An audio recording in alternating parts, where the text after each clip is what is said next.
The drive home from that meeting was one of the longest of my life. It wasn't the traffic. It was this heavy, buzzing silence in my car, the kind that feels like desperation mixed with the taste of stale office coffee. I just sat through a meeting where I watched a brilliant, incredibly qualified colleague get absolutely torpedoed. And the reason? It wasn't her work. It wasn't her results. It was pure, unadulterated sexism, dressed up as professional feedback. Welcome to Judgment Day Stories, where we dissect those impossible moments. Those high-stakes professional gambles that define a career or even a life. Today, we're talking about what happens when your colleague's career is on the line. Speaking up could very well mean putting your own on the chopping block. Let me set the scene for you. We were in a high-level review for a major project leadership role. A colleague, let's call her Sarah, had credentials that were impeccable. She had a track record of success that spoke for itself. She presented her vision for the project, and it was sharp, it was innovative, it was exactly what the company needed. Then came the feedback from the senior executives. One of them cleared his throat and said, "She's a little aggressive, don't you think? Abrasive even? I'm not sure she has the right temperament to lead this team." Another chimed in, "I agree. She comes on a bit strong. We need someone who can build consensus, someone more collaborative." My blood ran cold. Aggressive, abrasive.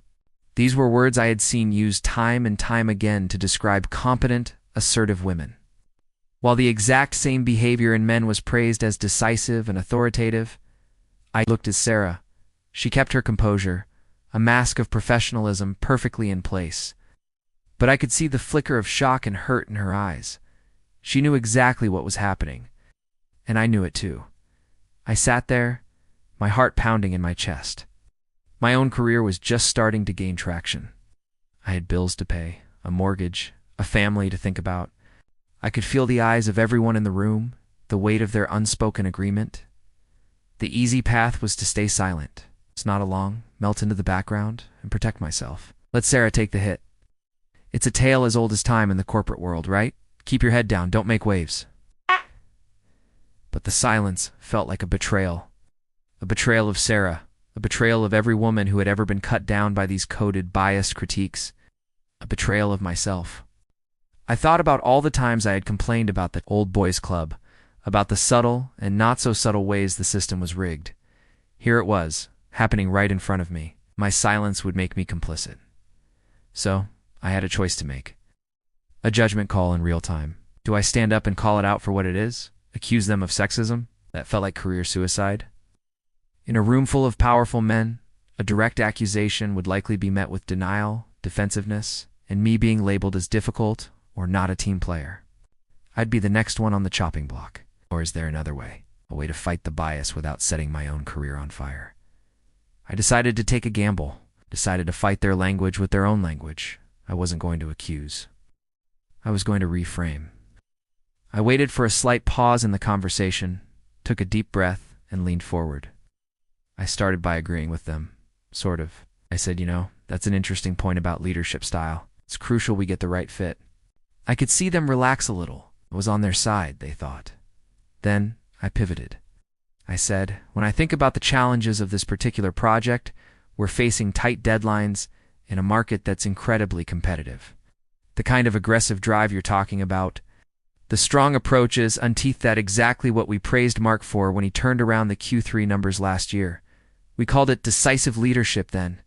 He took charge and didn't wait for consensus, and it saved the entire quarter. I let that hang in the air for a second. I had used a specific, undeniable example of a male colleague being praised for the very same traits they were now criticizing in Sarah. I wasn't calling them sexist. I was simply pointing out an inconsistency in their own logic, using their own standards. I continued. Sarah's approach seems to be in that same vein of decisive, results-oriented leadership. The data in her proposal shows she's not just being strong, she's being strategic. I think we need to be careful not to mistake her passion and directness for a lack of collaboration. In my experience working with her, she's one of the most collaborative people I know. Once the strategic direction is set, the dynamic in the room shifted. It was subtle, but it was there. Few of the executives exchanged glances. I had given them a way to walk back their initial comments without losing face. I had reframed aggressive as decisive, abrasive as results-oriented. I had used the system's own language to expose its own bias. Did it work? Well, Sarah got the job. It was a victory, no doubt. When she found out, she gave me a look across the office that said everything. It was a moment of profound solidarity. But as I drove home that evening, the victory felt hollow. That's where the story began. Yes, we won the battle, but what about the war? Did I really change anything? Or did I just teach the old boys club a new way to be more subtle about their biases next time? By refusing to call out the sexism directly, by playing their game, was I just perpetuating the system? This brings us to our moral judgment for today. When you're confronting embedded bias in a professional setting, which path is better? Is strategically reframing the conversation, using the system's own language to fight it from within, a more effective form of rebellion? Or is it a moral failure, a compromise that avoids the uncomfortable, necessary truth and allows the root problem to fester? On one hand, the strategic approach can achieve immediate, tangible results. Sarah got the promotion. My career remained intact. You could argue that small, incremental wins are the only way to create change in a large, resistant organization. Direct confrontation can often lead to backlash and get you shut out, making you unable to affect any change at all. It's about playing the long game, influencing from the inside, and picking your battles wisely. But on the other hand, there's a heavy cost to this strategy.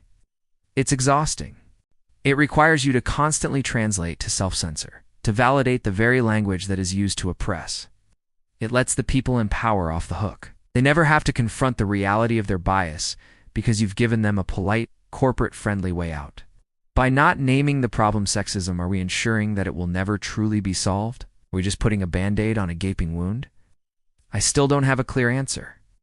That night, I helped my colleague, and I believe I did the right thing in that moment. But the question of whether it was the asterisk's best asterisk thing lingers. It was a tactical victory, but maybe a strategic compromise. It was a win that felt like a concession. This is the reality for so many people in the workplace. We're constantly forced to make these judgment calls, balancing our morals with our pragmatism, our desire for justice with our need for survival. So I throw the question to you. What would you have done in that room? Would you have launched the missile of direct accusation, ready for the consequences? Or would you have played the corporate chess match, hoping to win the game from the inside? Is strategic intervention a clever form of resistance, or is it a quiet surrender? Let me know your thoughts in the comments below. Your stories and perspectives are what make this community so powerful. Every judgment call is a story, and I want to hear yours. Thanks for watching Judgment Day Stories. Do you want to forget to like and subscribe for more deep dives into the tough choices that shape our lives? We'll see you next time.